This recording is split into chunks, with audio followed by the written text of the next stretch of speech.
Hello learners, welcome to Unacademy. मेरा नाम प्रांजल सिंह है और एक बार वापस मैं आपके साथ हमारे इस अनअकैडमी जुडीशरी चैनल पे जुड़ चुका हूं। आज के हमारे वीडियो का जो टॉपिक है वो नॉर्मली मैं कवर नहीं करता, लेकिन जब मैंने इस पूरे केस की डिटेल्स को पढ़ा तो मुझे ये बात की जरूरत महसूस हुई कि मुझे ये आपके साथ जरूर शेयर करना चाहिए, क्योंकि ये जो पर्टिकुलर मसला है ये बहुत ज्यादा रिलेट करता है मेरी लाइफ में हुए एक इंसिडेंट के साथ, जो आपके साथ शेयर करना बहुत ज्यादा जरूरी है। आज के इस पर्टिकुलर केस में हम दो इंपॉर्टेंट इश्यूज को एड्रेस करने वाले हैं।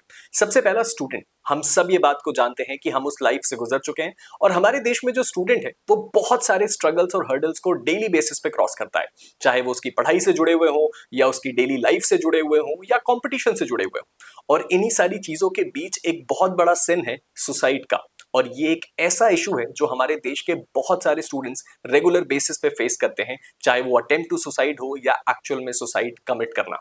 दूसरी तरफ हम बात करते हैं टीचर्स और स्कूल एडमिनिस्ट्रेशन का। हम सब ये बात बहुत अच्छे से जानते हैं कि आज हम अपनी लाइफ में जो कुछ भी कर रहे हैं उसमें टीचर्स का और हम जिन इंस्टीट्यूट से पढ़े हैं वहां के लोगों का बहुत बड़ा उसमें हाथ है। और इसी सिचुएशन में ये सवाल सबसे पहले उठता है कि अगर कोई एक स्टूडेंट सुसाइड कमिट करता है और स्पेशली तब जब स्कूल एडमिनिस्ट्रेशन या किसी टीचर ने उसके साथ कुछ कहा हो या उसको डांटा हो, तब क्या उस बच्चे का सुसाइड करना स्कूल एडमिनिस्ट्रेशन की तरफ इल्जाम को ले जाता है? आज के इस पर्टिकुलर केस में सुप्रीम कोर्ट ने इसी बात का जवाब दिया है और इसीलिए इसके बारे में आपको देखना, पढ़ना और समझना बहुत जरूरी है। हम ये बात बहुत अच्छे से जानते हैं कि एक टीचर का रोल एक बच्चे की लाइफ में बहुत ज्यादा होता है। एक टीचर हमेशा बच्चे की लाइफ में केवल एजुकेशन ही नहीं बल्कि उसके आगे बढ़ के भी बहुत सारी इंपॉर्टेंट चीजों को एड्रेस करता है। और इसीलिए एक टीचर का पार्टिसिपेशन एक स्टूडेंट की लाइफ में होने वाले डिसीजंस में बहुत ज्यादा बढ़ जाता है। और आज के इस पर्टिकुलर केस में इसी इशू के बारे में बात होगी। जैसा कि आप देख सकते हैं कि मैंने यहाँ पे जो फोटो है वो भी लगाई है, जहां पे एक टीचर एक स्टूडेंट से बात कर रहा है। और शायद ये फोटो सबसे बेस्ट चीज थी इस वीडियो को शुरू करने के लिए, जो कि हमारे इस वीडियो के पूरे कॉन्टेक्स्ट को समझाती है। तो चलिए शुरुआत करते हैं सबसे पहले ये देखने से कि ये पर्टिकुलर केस का नाम क्या है। इस केस का नाम है Thangavel versus state of Tamil Nadu. जी हाँ, ये एक तमिलनाडु का केस है जहां सुप्रीम कोर्ट ने रिसेंटली एक बड़ा ही आइकॉनिक जजमेंट दिया है। इस पर्टिकुलर केस की डिटेल्स में अगर हम जाएं तो यहाँ पे जो अपिलांट है उनका नाम थंगवेल ही है, यानी कि वो एक एडमिनिस्ट्रेटर कम कॉरेस्पॉन्डेंट थे एक प्राइवेट स्कूल में जो कि तमिलनाडु में था। अब इस परिस्थिति में जो इंसिडेंट था वो ये था कि इनके डांटने की वजह से एक बच्चे ने सुसाइड कमिट किया और उस सुसाइड से उस बच्चे की डेथ हो गई। जी हाँ, ये केवल अटेम्प्ट पे नहीं रुका बल्कि इस अटेम्प्ट के बाद उस बच्चे की मृत्यु भी कारित हुई। अब इस परिस्थिति में ये सुसाइड कमिट क्यों हुआ? क्योंकि ये जो थंगवेल थे उन्होंने उस बच्चे को डांटा था। और वो डांटा इसलिए था क्योंकि एक दूसरे स्टूडेंट ने थंगवेल से आके उस बच्चे की कंप्लेंट करी थी और उस पर एक्शन लेते हुए इन्होंने इस बच्चे को डांटा। अब इस परिस्थिति में तुरंत हमने क्या देखा कि ये जो थंगवेल है उस बच्चे के सुसाइड कमिट होने के बाद इनके खिलाफ होती है एक एफआईआर, जो कि section number 306 Indian penal code abetment to suicide के बेस में होती है। यानी कि जब कोई व्यक्ति सामने वाले व्यक्ति को या तो सुसाइड करने के लिए उकसाए या उसकी लाइफ में कुछ ऐसा इंसिडेंट करे या उससे कुछ ऐसे तथ्यों को छुपाए जिससे वो सुसाइड करने के लिए इंस्टिगेट हो जाए या उसको सुसाइड करने में मदद करे, ये सेक्शन इस पर्टिकुलर चीज के बारे में बात करता है। तो जहां हम इस सेक्शन नंबर 306 के बारे में बात कर रहे हैं तो उसकी डिटेल्स को देखना बहुत जरूरी है ताकि आप इस जजमेंट को गलत तरीके से इंटरप्रेट ना करें। अब इस परिस्थिति में यह सेक्शन कहता है कि जब कभी भी कोई व्यक्ति किसी दूसरे व्यक्ति को इंस्टिगेट करे या उसकी मदद करे या उसके सुसाइड करने में अपना पार्टिसिपेशन दिखाए, तो उस परिस्थिति में हम क्या करते हैं, उसको इस सेक्शन में सजा देते हैं जो कहलाता है अबेटमेंट टू सुसाइड। अब चलिए वापस चलते हैं इस केस की डिटेल्स में और समझने की कोशिश करते हैं कि इस पर्टिकुलर केस में क्या हुआ। अगर हम इस केस की बात करें तो जो अपिलांट थे यानी कि वो एडमिनिस्ट्रेटर कम टीचर जिसके ऊपर ये इल्जाम लगा कि जिसके डांटने के कारण उस बच्चे ने सुसाइड किया, उन्होंने बोला कि वो जो उन्होंने उस बच्चे को डांटा वो एक डिसिप्लिनरी एक्शन था। यानी कि एक बच्चे ने आके मुझसे शिकायत करी और उस शिकायत के बेस पे मेरा उस बच्चे को डांटना जरूरी था, जो एक नॉर्मल स्कूल का रूटीन प्रोसीजर है, और उसी के चलते मैंने इस बच्चे को डांटा। और इसमें मेरा कोई पर्सनल मैलिस नहीं था, मेरा कोई ऐसा इंटेंट नहीं था कि वो बच्चा कोई इतना बड़ा कदम उठाए। इसके बाद जब उन्होंने इस चीज को बार बार पुश किया तो उन्होंने एक और फैक्ट पे ध्यान लगाया कि उनका जो डांटना है उसको गलत तरीके से मिस इंटरप्रेट किया जा रहा है। और यहां पे क्या किया जा रहा है, उनके खिलाफ जो कंटिन्यूअस प्रोसीडिंग चलाई जा रही हैं वो क्रिमिनल लॉ का अब्यूज है, क्योंकि उनका तो इंटेंट यानी कि मेंस रिया ही मिसिंग था। अब इस परिस्थिति में जो मद्रास की हाई कोर्ट है उसका व्यू को आपको सुनना बहुत जरूरी है। मद्रास हाईकोर्ट ने बोला कि इनको डिस्चार्ज नहीं किया जा सकता, यानी कि अबेटमेंट टू सुसाइड का जो इनके ऊपर आरोप है उससे इनको मुक्त नहीं किया जा सकता। इस बात का ट्रायल चलना चाहिए, यानी कि क्रिमिनल कोर्ट में ये पूरा मामला चलना चाहिए जहां पे सबूत देखे जाएंगे, सुने जाएंगे और उसके बाद ये तय किया जाएगा कि क्या सच में इनके जो एक्शंस हैं वो सुसाइड की तरफ उस बच्चे को ले गए थे या वो सच में उस बच्चे के द्वारा उठाया गया कोई ऐसा कदम था जिसमें इनका कोई भी लेना देना नहीं था।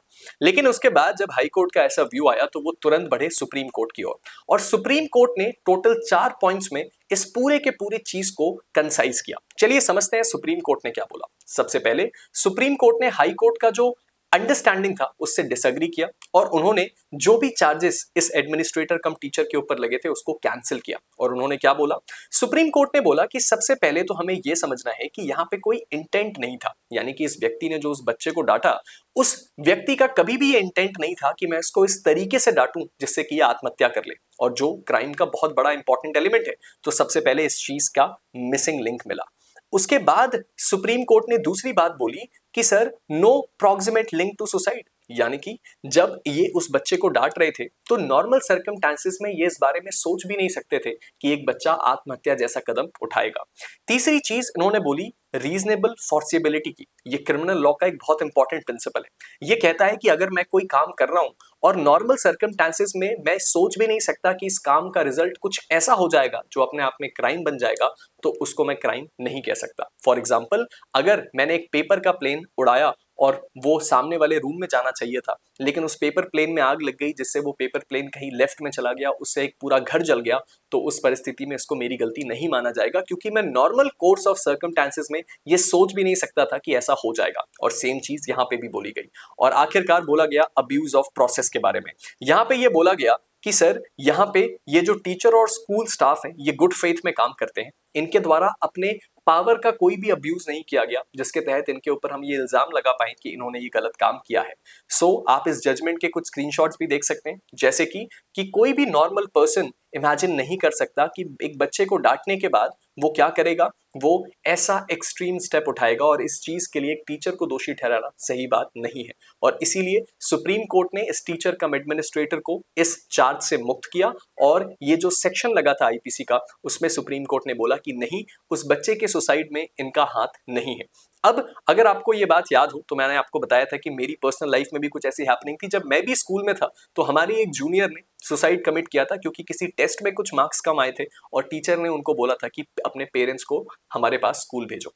अब इस परिस्थिति में मैं आपसे ये कहना चाहता हूं कि उस समय भी उस टीचर का शायद वो इंटेंट नहीं था कि हम ऐसा कोई कदम उठाएं जिससे ये बच्चा सुसाइड कर ले, लेकिन हमें ये बात को समझना पड़ेगा कि अगर एक बच्चा ऐसा स्ट्रॉन्ग कदम उठा रहा है दैट मीन्स कि एडमिनिस्ट्रेशन के एंड से कोई और ज्यादा अच्छे स्टेप्स होने चाहिए।